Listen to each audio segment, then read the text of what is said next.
ehkä on se, että autoilijat ei ennakoivasti ole varautunut hälytysajoneuvon lähestymiseen, eli peilejä ei katsota sääntömäärän välein ja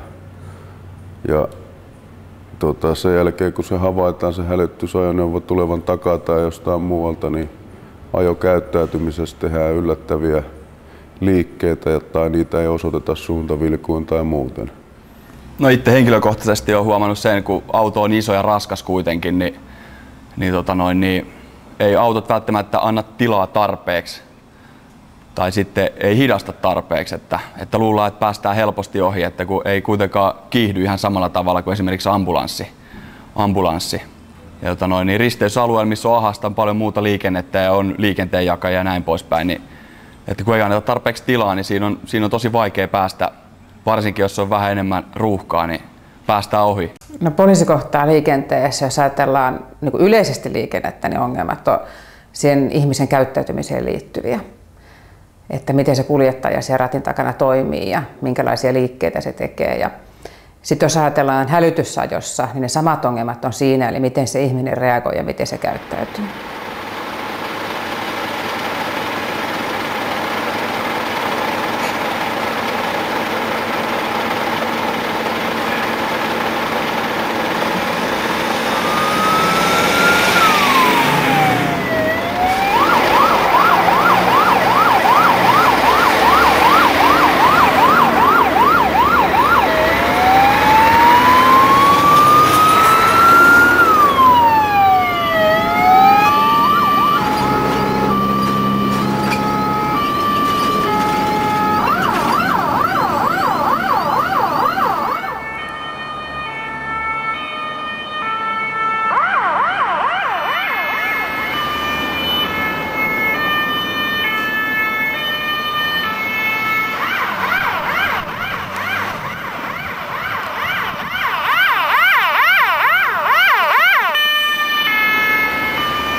No palopuolella jo muutaman minuutinkin viivästyminen, niin jos on pidempi matka kohteeseen, niin voi tarkoittaa sitä, että palo on jo täyden palon vaiheessa. Että jos päästäisiin aikaisemmin kohteeseen, niin päästäisiin alkuvaiheessa käsiksi siihen paloon, joka tarkoittaa sitä, että siellä olisi vahingot paljon pienemmät. Lääketieteellisesti toki, jos on hätätilapotilaasta kysymys, niin jokainen minuutti ratkaisee, eli saavutetaan potilas liian myöhään, joka tarvitsee välittömiä hoitotoimenpiteitä, niin saattaa olla seurauksena menehtyminen tai sitten yleensä se riskinarvion viivästyminen kaiken kaikkiaan. Eli ihan lääketieteen kannalta näin. Ja sitten operatiivisesti toki, jos hälytyksiin osallistuu useampia yksiköitä ja kuka ensin tavoittaa potilaan, niin pystyy arvioimaan ja sen jälkeen peruuttamaan muita ja saamaan edelleen valmiutta takaisin.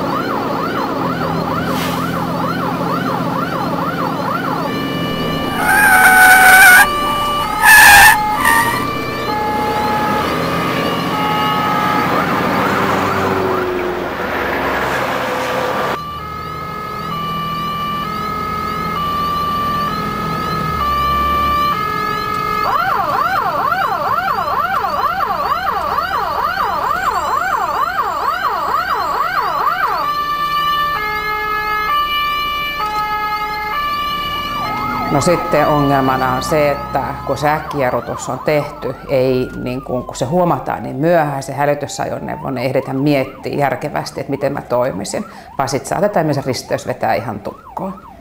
Et kun se, että jos avattaisiin se hälytyssajona tarpeeksi aikaisin, niin ehdittäisiin siinä miettiä sitä, että miten mä tässä nyt käyttäydyn ja mikä viisain, että nyt se tulee tuolta, kannattaako mun väistää oikealle ja kannattaako mun edes pysähtyä oikein, onko tässä joku hyvä paikka tuolla reunassa vai ajanko mä tässä hiljaa ja eli miettiä eri vaihtoehtoja. Että kyllä mä sanoisin, että se suurin ongelma tulee siitä, että kun se hälytyssajona havaitaan niin myöhään ja sitten tehdään niitä äkkinäisiä liikkeitä, että asia ei ole mietitty.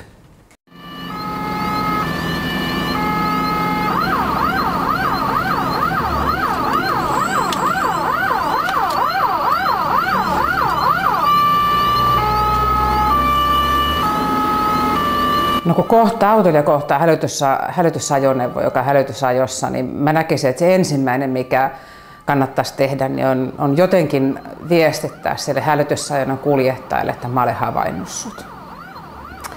Ja se, että miten se sen sitten tekee, niin niitä on eri vaihtoehtoja. Suositeltavina on se suuntavalon näyttäminen, että myös suuntavalo näyttää oikealle. Näyttää vaikka pari kertaa sen tai kantaa se sitten olla pidempään, mutta se yleensä kertoo sille kuljettajalle, että tuo auto on havainnut. Mutta voihan sitä vaikka ikkunasta vilkuttaa, jos kokee, että se on se tapa, millä sen parhaiten pystyy osoittamaan, mutta se on ihan selkeä, kun sitä hälytysajoneuvoa kuljettaa, että siinä vaiheessa, kun se autoilija jotenkin sulle osoittaa, että mä olen sut havainnut, niin iteltä putoaa, niin kun ne painolasti kokonaan pois, se voi paljon rauhallisemmin mielin ohittaa sen. Koska jos ei se ole mitenkään osoittanut sitä, että on havainnut se hälytysajoneuvo, niin siinä ohittamishetkellä on kyllä semmoinen pala kurkussa, että vetääkö toi yhtäkkiä mun eteen, että se tekee nyt sen äkkiliikkeen, kun se pelästyy, kun mä oon siinä rinnalla ja se kuulee sen äänen, koska yleensä se hälytysääni kuullaan vasta siinä vaiheessa, kun ollaan siinä rinnalla, taikka sitten parhaimmassa tapauksessa siinä vaiheessa, kun ollaan jo ohitettu se, niin sitten se ääni kuuluu.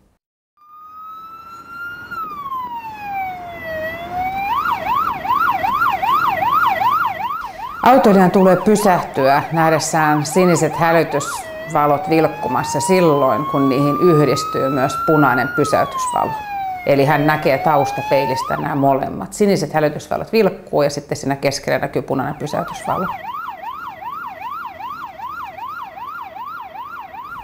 Ei tarvitse pysähtyä silloin, kun on pelkästään siniset hälytysvalot. Tietysti jos näkee, että se on se paras tapa antaa sille hälytyssäännölle esteetön kulku on vetää auto syrjää ja pysähtyä, niin ilman muuta sen saa tehdä, mutta se ei edellytä sitä. Ja tästä ehkä on tullut sitä väärinkäsitystä, että sen takia jotkut autonkuljettajat tekevät niitä äkkijarrutuksia, että he kuvittelevat, että heidän pitää pysähtyä siihen paikkaan, kun he näkevät ne siniset valot, mutta todellakin niin edellyttää sen punaisen pysäytysvalon näkymisen myös.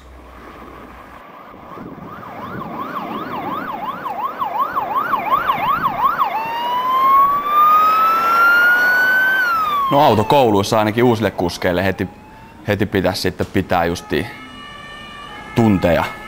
Et siitä aloittaa heti. Se olisi hyvä justiin tuoreille kuskeille ja pysyisi varmaan muistissa, että painottaisi justiin taustapeilien ja että pitää seuraa niitä, kun ei se kuulu se ääni välttämättä niin hyvin kuitenkaan sinne auton sisälle. Et siitä lähtee jo ja sitten vanhemmille kuskeille niin jos jotain tietoiskuja sitten jakaa vaikka tankkauksien yhteyksissä ja tälleen näin, että saisi ehkä kaikista parhaiten käsiin silleen vanhemmat kuskit. Autokoulut yksi perusvaihe, mutta sitten sen autokoulun mä jotenkin suhtaudun kuitenkin kriittisesti, että kun sitä tietoa tulee siihen niin hirveän paljon. Että se on ihan siitä auton hallinnasta, mekaniikasta lähtee sitten koko liikenneympäristön havainnointiin ja ratkaisujen tekemiseen ja niistä vielä todellakin oikeiden ratkaisujen tekemiseen, niin ehkä autokoulussa sitten jossain siinä loppuvaiheessa. Kyllähän yleinen valistus liikennekäyttäytymisestä ja ihan julkisesti mediassa aina muistuttaa näistä asioista ja ajoneuvo tai siis autokoulussa, tutkinnossa, niin siinä pitäisi sisällyttää enemmän yleisellä tasollakin, että päivittää kuljettajan taitoa liikenteessä, mahdollisia kursseja tämän asian hoitamiseksi ja muuta. Kyllä keinoja varmaan olisi. Media on yksi kova juttu. Muistutellaan aina asiasta sääntömäärän välein.